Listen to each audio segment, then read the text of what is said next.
नमस्कार प्रिय विद्यार्थ्यांनो, पुन्हा स्वागत आहे. मागील सत्रात तुम्ही पृथ्वीच्या प्रमुख भूरूपांबद्दल आधीच शिकलात.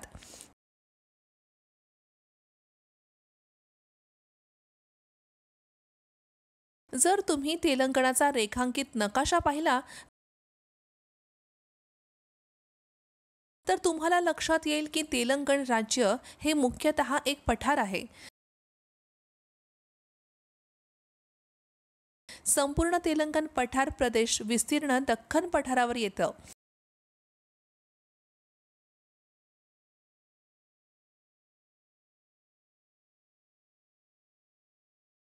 दख्खन पठार एका बाजूला पश्चिम घाट आणि दुसऱ्या बाजूला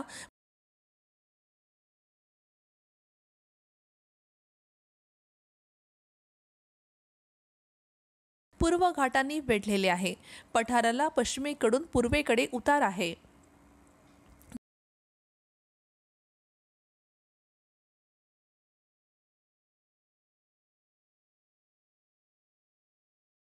चला पठारावरील एका गावाबद्दल अधिक जाणून घेऊया.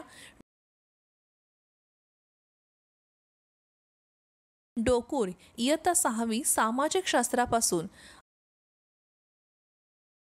अध्ययन निष्पत्ती. तुम्हाला याबद्दल माहिती मिळेल. डोकूर गाव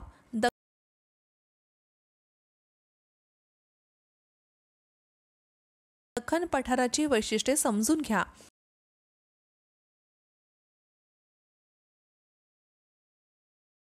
हवामान आणि पर्जन्यमान.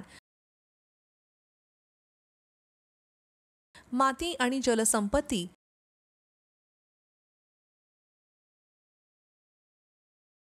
शेती आणि पिके.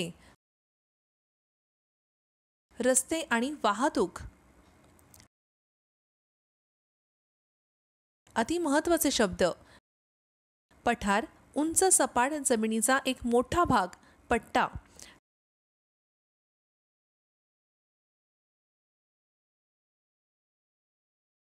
तळे एक कृत्रिम तलाव किंवा नैसर्गिक पाण्याचा साठा.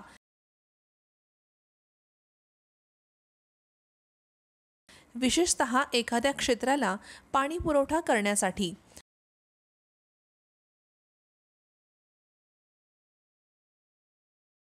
भूजल. भूजल म्हणजे पृथ्वीच्या पृष्ठभागाखाली खडक आणि मातीमध्ये असलेले पाणी.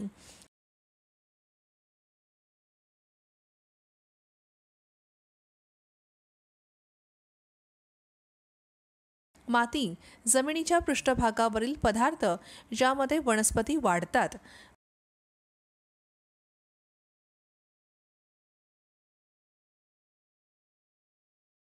मेंढ्यापालन. मेंढ्यांचे संगोपन, खाद्य, प्रजनन आणि काळजी घेणे.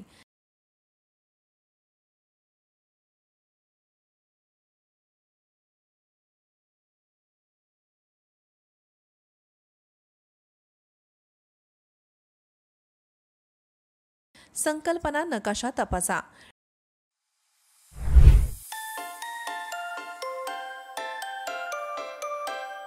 डोकूर हे डाकूर नावाचे जुने नाव आहे. ते डाकू या शब्दापासून आले आहे, ज्याचा अर्थ डाकू आहे.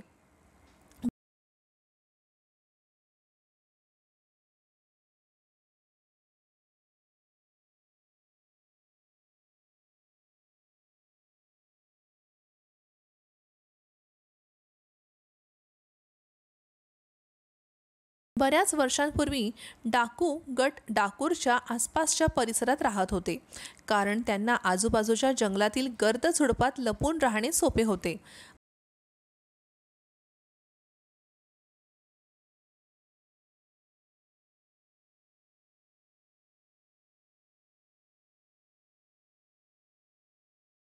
आज या गावाला डोकूर म्हणतात.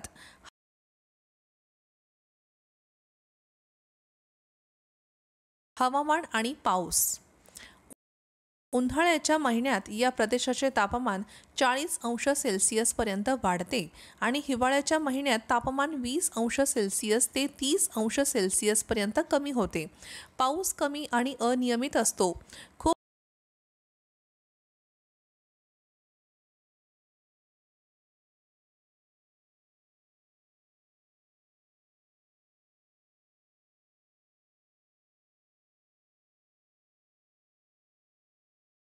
खूप कमी पावसाच्या वर्षात दुष्काळाची परिस्थिती निर्माण होते।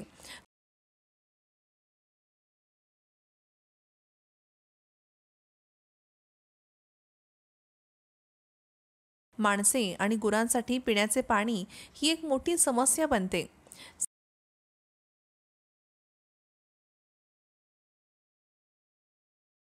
सिंचन सुविधा नसताना शेतीची कोणतीही कामे करणे कठीण होते।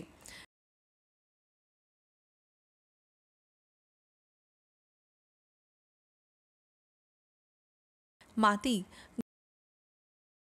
गावातील सुमारे अर्ध्या शेत जमिनीवर लाल माती आहे।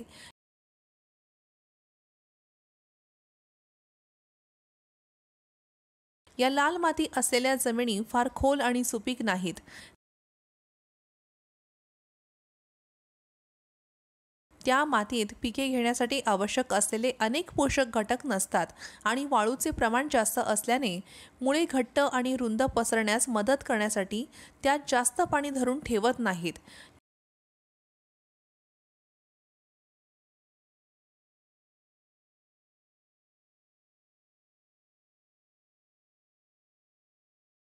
या गावातील शेतीच्या जमिनीचा एक छोटासा भाग काळी माती व्यापते।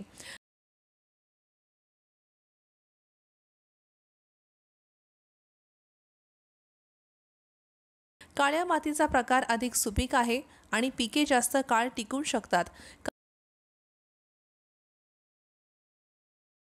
कारण ती दीर्घकाळ ओलावा टिकून ठेवते।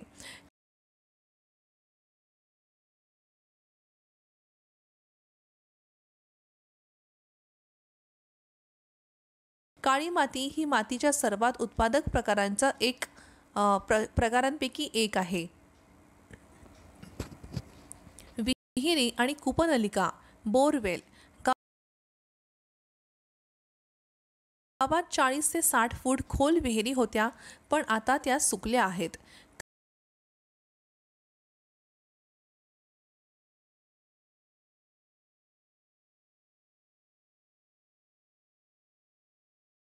कमी पाऊस असलेल्या या वापरात नसलेल्या टाक्यांमधून पाणी बाहेर पडत नसल्याने या विहिरींमध्ये कमी पाणी आहे।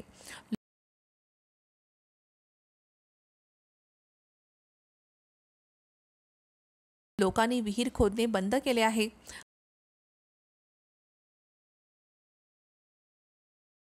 पठाराच्या प्रदेशात भूजल पातळी खूप कमी आहे, म्हणून प्रत्येक जण बोरवेलवर कूपनलिकेवर अवलंबून राहू इच्छितो।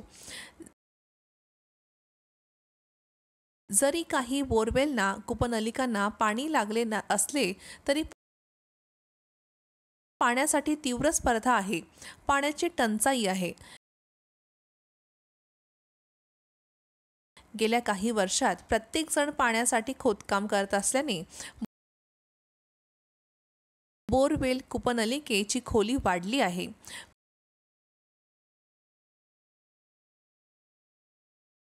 पूर्वी 100 ते 150 फूट खोदल्यावर पाणी होते, आता काही ठिकाणी 200 फूट खोदल्यावर आणि काही ठिकाणी 500 फूट खोदल्यावर पाणी उपलब्ध आहे।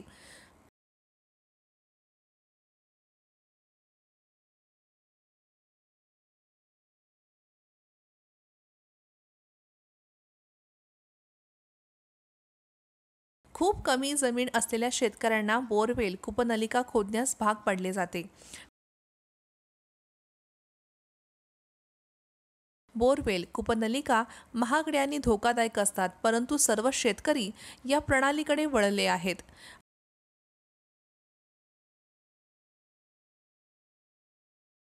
आज फक्त मोठे शेतकरीच जोखीम घेऊ शकतात आणि खोल भूजलाच्या उपलब्धतेचा फायदा घेऊ शकतात। शेती आणि पिके डोकूर येथील शेतकरी कापूस, भुईमूग, एरंडेल, भात, बाजरी, तूर आणि हरभरा, लाल चणे पिकवतात। पूर्वी लोक प्रामुख्याने अन्न पिके म्हणून बाजरी पिकवत असत।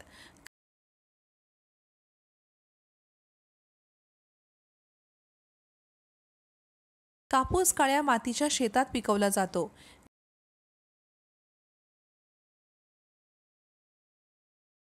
भुईमूग आणि एरंडेल लाल मातीच्या शेतात पिकवले जातात.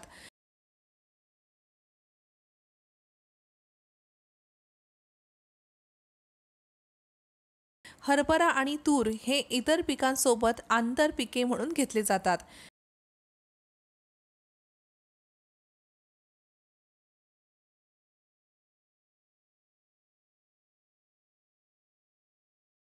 गेल्या काही दशकांमध्ये रासायनिक खते, कीटकनाशकांच्या वाढत्या किमती आणि कापणी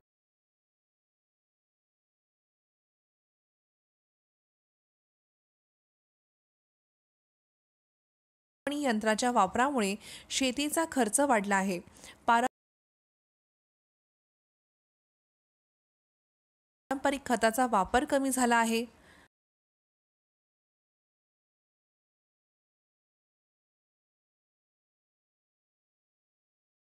फळबागा.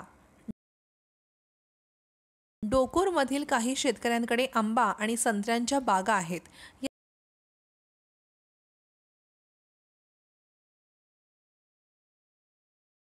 या पिकांना भातापेक्षा कमी पाणी लागत आहे आणि पूर्वी भुईमूग लागवडीसाठी वापरल्या जाणाऱ्या जमिनीवर ते लावता येतात. रब्बी हंगामात ते आंतरपीक म्हणून भुईमुगचेच पीक घेतात.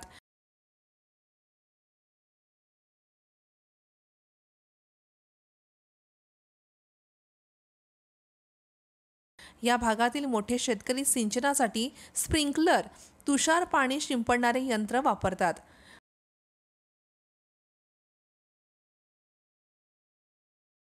पर्यावरणवाद्यांचा असा विश्वास आहे की आपण आपल्या जमिनींचा वापर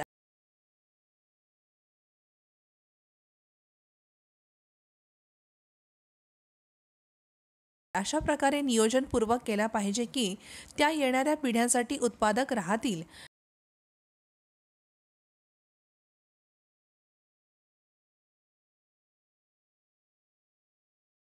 यासाठी आपल्याला शाश्वत जमिनी वापराचा, जमिनीचा कस कायम टिकेल अशा प्रकारे सराव करावा लागेल. यासाठी भूजल पुनर्भरण करणे आवश्यक आहे. भूजल टिकून राहील याची काळजी घ्यावी लागेल.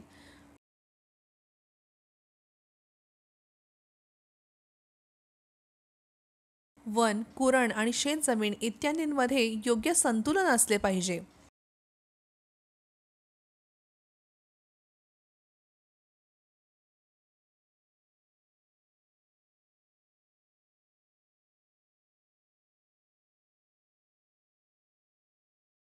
इतर उपजीविका.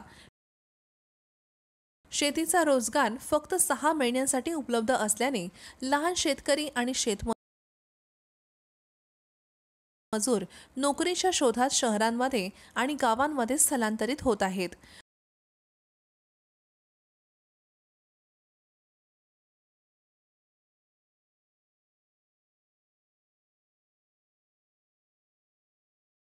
हैदराबाद व्यतिरिक्त ते पुणे आणि गोवा यांसारख्या इतर राज्यांमधील शहरांमध्ये देखील स्थलांतरण करतात आणि जूनमध्ये परत येतात.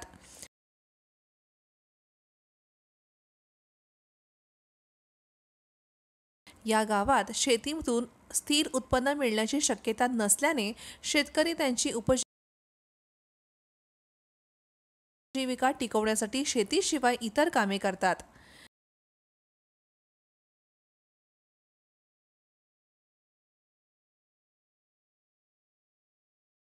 पशुपालन.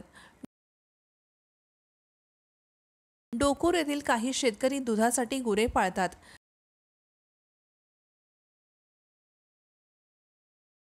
सरकारद्वारा चालवल्या जाणाऱ्या सहकारी संस्थांमध्ये दूध विकले जाते.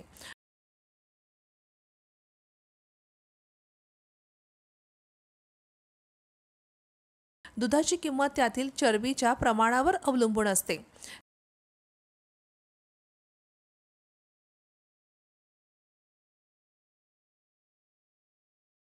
गावातील काही कुटुंबे त्यांच्या उपजीविकेसाठी मेंढ्या पालनावर अवलंबून असतात.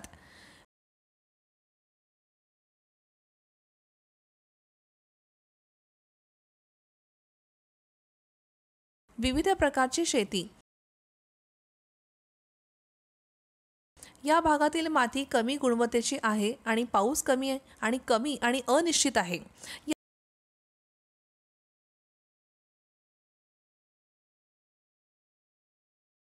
याचा अर्थ असा की शेतकऱ्यांना दरवर्षी शेंगदाण्यासारखी पिके घेण्यासाठी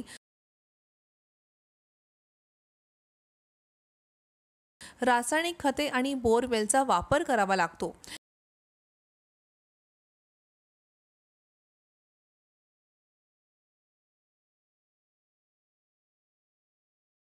पिकांवरील रोग आणि कीटकांचा सामना करण्यासाठी शेतकरी महागड्या कीटकनाशकांचा वापर करतात. इतर उपक्रम: सुतारकाम, धातुकाम आणि भात गिरणी हे डोकूरमधील इतर काही बिगर शेती व्यवसाय आहेत.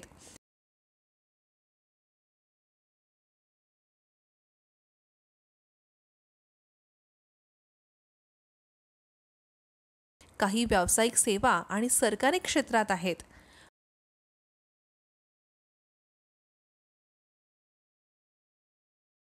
बाजारपेठ: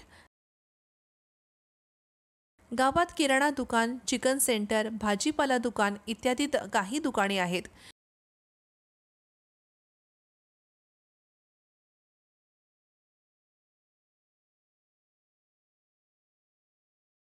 गावात उत्पादित होणारा भात आणि कापूस कृषी बाजारात विकला जातो.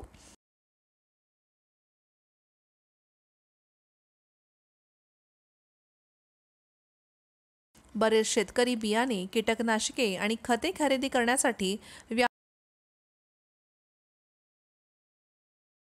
व्यापाऱ्यांकडून घेतलेल्या कर्जांवर अवलंबून असतात. म्हणून त्यांना व्यापाऱ्यांनी दिलेला भाव स्वीकारावा लागतो.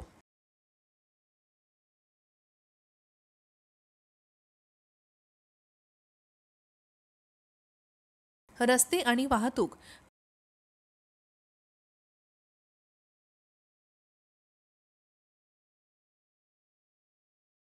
बहुतेक गावकरी सामायिक ऑटो रिक्षांना प्रवास करतात. काही ठिकाणाहून दुसऱ्या ठिकाणी बसेसचा उपलब्ध करतात आणि तिथेच एक रेल्वे स्टेशन देखील आहे जिथे लोकल गाड्या थांबतात. तर या व्हिडिओमध्ये तुम्ही पठारावर असलेल्या डोकूर गावाबद्दल जाणून घेतले आहे.